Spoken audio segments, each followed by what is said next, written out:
السلام عليكم. ان شاء الله النهارده هنعمل مع بعض ألذ واطعم ورق عنب. هنعمله بالحشوه المصري.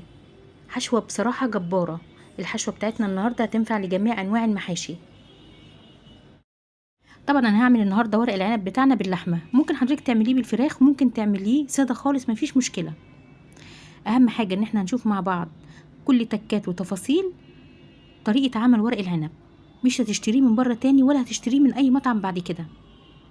يلا نبدأ على بركة الله، نشوف المكونات والمقادير وطريقة التحضير ونقول بسم الله الرحمن الرحيم. اللهم صل وسلم وبارك على نبينا محمد صلى الله عليه وسلم.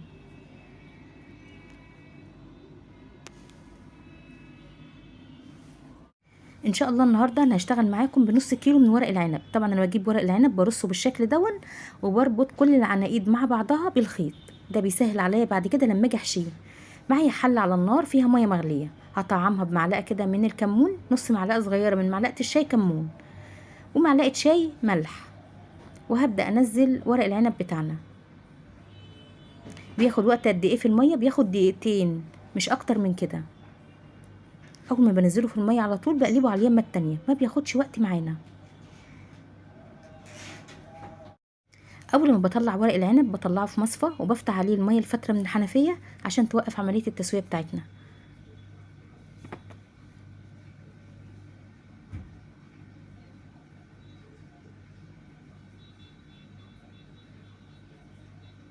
ودي فايده ان انا ربطت العناقيد، ان احنا لما نيجي نطلعه يبقى كله متساوي بالشكل ده. تعالوا نعمل مع بعض اللحمه. انا خلاص سلقت كل ورق العنب اللي معايا. تعالوا بقى نعمل مع بعض اللحمه. بصراحة طاجن ورق العنب ده بيتعمل يعني عشان يبقى مظبوط بيبقى بلحمة ريش، اللي هي اللحمة الضاني، بتديني ألذ وأطعم ورق عنب. لكن احنا النهاردة هنشتغل بلحمة عادية جدا، واللحمة كمان اللي أنا شغالة بيها دي لحمة كبيرة. طبعا أنا حطيت معلقتين كبار من السمنة، وابتديت أنزل باللحمة بتاعتي أديها تشويحة كده. أول ما تاخد لون كده من اليمتين، يعني بقلبها يمين وبقلبها شمال لحد ما تبقى معايا باللون ده. هنبدأ بقى ننزل عليها بالتوابل بتاعتنا. معايا بصلايه، 3 ورقات لوري، 5 فصوص حبهان، معلقه من البهارات السبعه، معلقه كمان صغيره جدا من الفلفل الاسمر المطحون. وهبدا انزل عليها بالميه المغليه. لازم لما ننزل على اللحمه بتاعتنا ننزل بميه مغليه، ما ننزلش بميه فتره، لان الميه الفتره هتخلي عمليه التسويه بتاعت اللحمه طويله. خلاص احنا خلصنا اللحمه، هنسيبها تستوي. يلا بقى نخش على التسبيكه بتاعتنا. ضفت 3 معالق كبار من السمنه النباتي ومعلقتين كبار كمان من الزيت. نقدر نستبدل السمنة النباتي بزبدة أو بسمنة بلدي.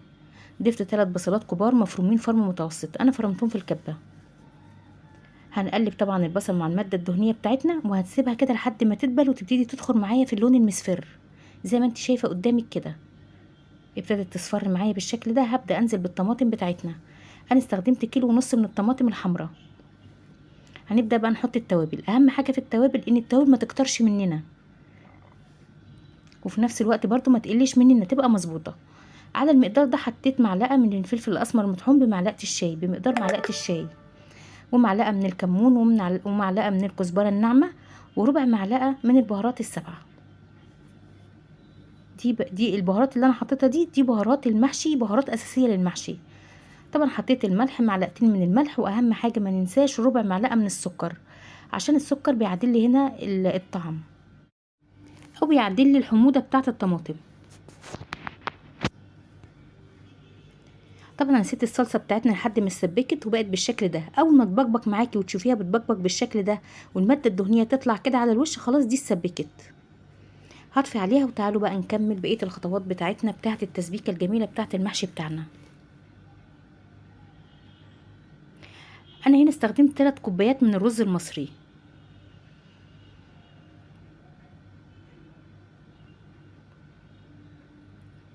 اقل من كيلو الا ربع من الرز المصري. هنا بصلايه كبيره مفرومه فرمتها برضو فرم متوسط، وحطيت قرن شطه كده متقطع قطع صغيره. طبعا قرن الشطه ده تقدري تستغني عنه لو ما بتحبيش ان المحشي بتاعك يكون مشطشط. ضفت بقى ربع معلقه صغيره من الفلفل الاسمر، ربع معلقه من الكمون، ربع معلقه من الكزبره، ربع معلقه من البهارات السبعه، وحطيت كده معلقتين كبار من الزيت عشان المحشي بتاعي كده او الحشوه بتاعتي تكون بتلمع.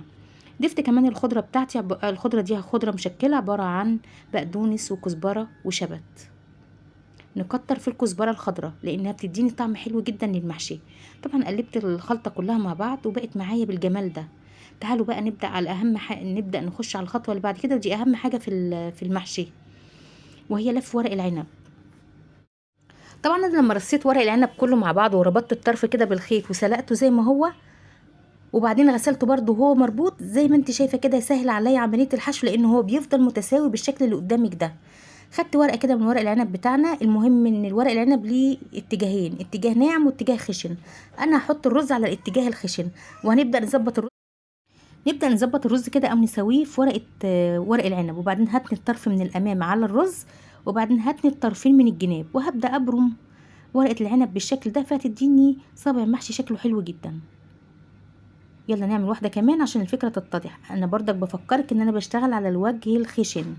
احط شويه من الرز كده واسويهم، وهبدا اتني الطرف من الامام على الرز، وبعدين هتني الطرفين من الجناب،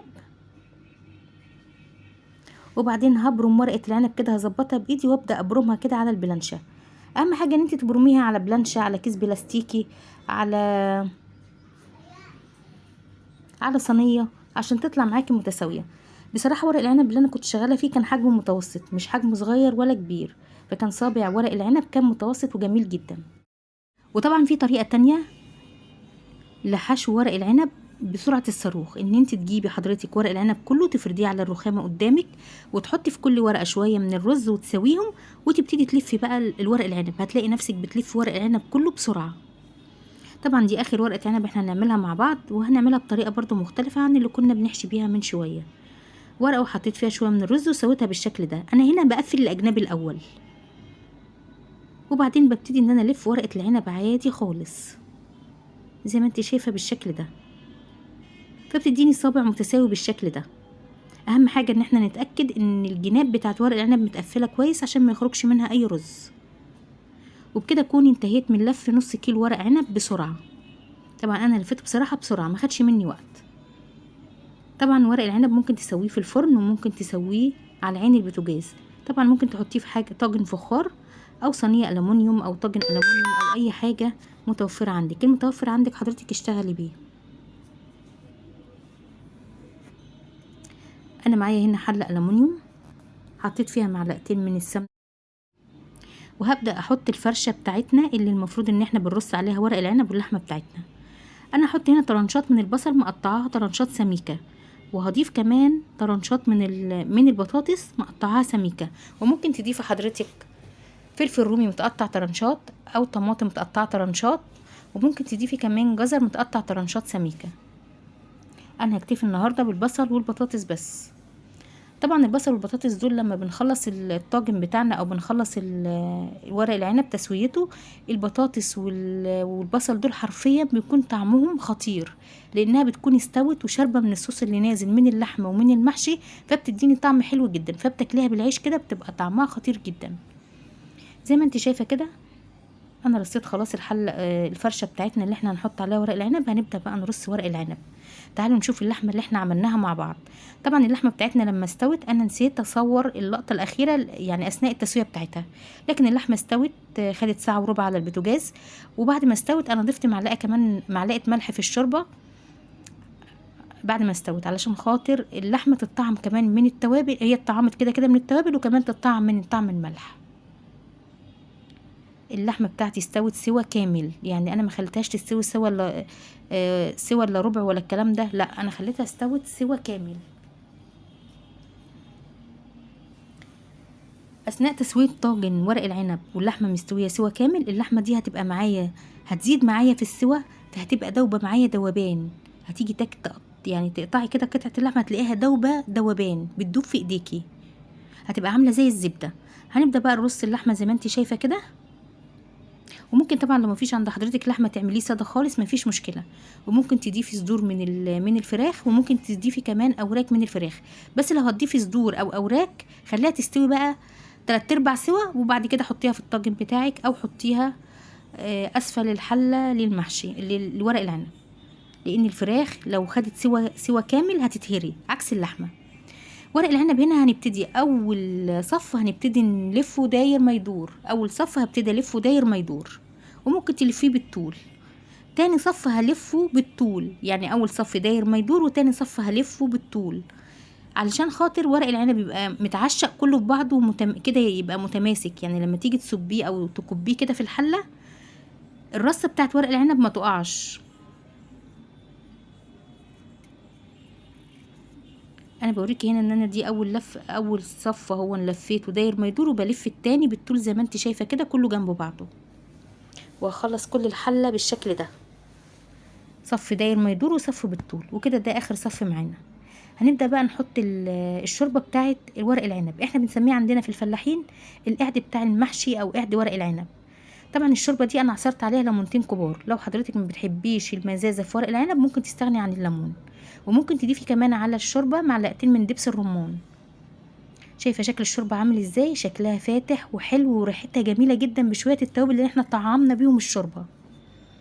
طيب المقدار بتاع الشوربه بتاعت ورق العنب لغايه فين؟ يعني لغايه ما يوصل قبل ما يغطيه لي الوش بتاع ورق العنب بعقله صباع زي ما انت شايفه كده بالظبط. هجيب بقى، وطبعا لما احط الشوربه ابتدي ان انا ايه ارج الحله كده رجتين 3 علشان خاطر اتاكد ان الشوربه يعني وصلت لكل الاماكن في قلب ورق العنب، وصلت لكل الحله. بحط طبق صغير زي كده سلستين او ألمونيوم علشان خاطر لما ورق العنب يغلي على النار ما يفكش مني.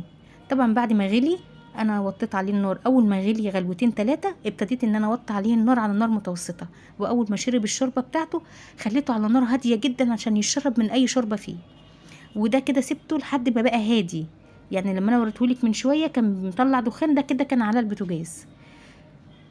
هنقطع كده قطع مع بعض، انا بوريكي قد ايه الصباع متماسك ومفكش مننا، وزي ما انت شايفه قطعته قدامك اهو دايب دوب، وزي ما انت شايفه الرز مفلفل، يعني الرز مفلفل مش معجن، ما شاء الله طلع الرز مفلفل جدا. الخلطه مظبوطه والتوابل مظبوطه والتسويه مظبوطه وكل حاجه فيه مظبوطه. طبعا هتحسي ان الرصه هنا مش متساويه، لان بصراحه اولادي اول ما طفيت عليه كل واحد خطف له كام صباع كده، بس مفيش مشكله، احنا هنقلبه عادي في الطبق ومش هيحصل اي حاجه. هنسمي الله. طبعا اللي على الحله ده على اسفل الحله من الشياطه اللي انا كنت بسوي عليها ورق العنب.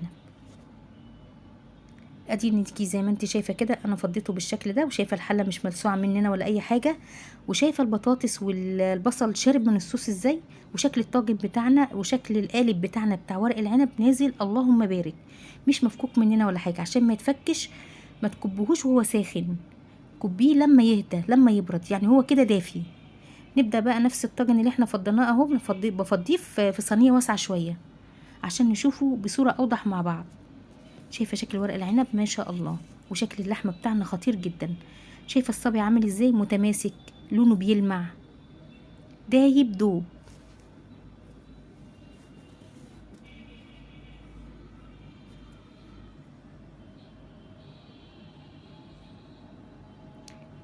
شايفه ورق العنب عامل ازاي بجد تحفه ما شاء الله. الرز مفلفل وطعمه من الاخر. وبكده اكون خلصت الفيديو في حفظ الله.